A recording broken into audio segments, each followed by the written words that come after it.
This presentation analyzes the responses of participants at the Transportation Assets and Barriers Workshop held in Dysart on February 25th.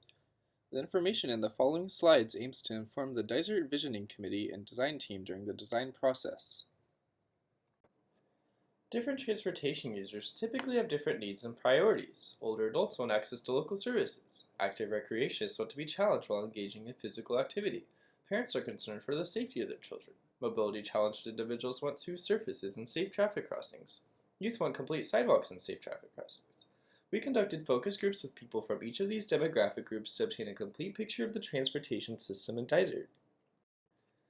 All user types travel around Dysart by driving, walking, and biking. Older adults, parents, youth, and active recreationists drive golf carts to get from place to place in Dysart. Parents use e-scooters, and mobility-challenged individuals use mobility scooters.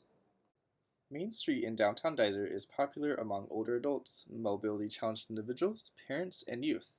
Parents, mobility-challenged, and youth appreciate the wide sidewalks. Mobility-challenged individuals also appreciate the iconic street mural. Youth appreciate the events and general activities that downtown provides.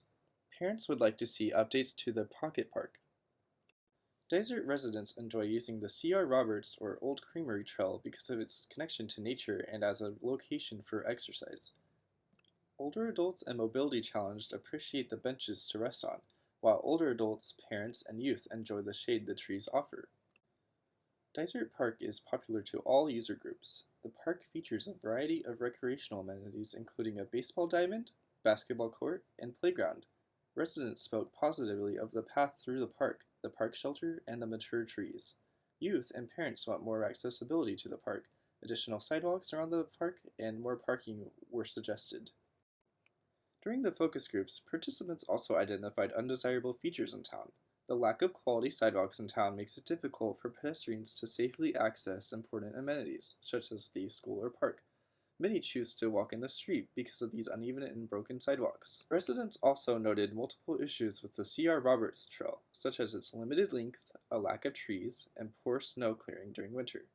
Other barriers identified included limited pedestrian connectivity, heavy and high-speed traffic, and deteriorating roadway quality throughout town.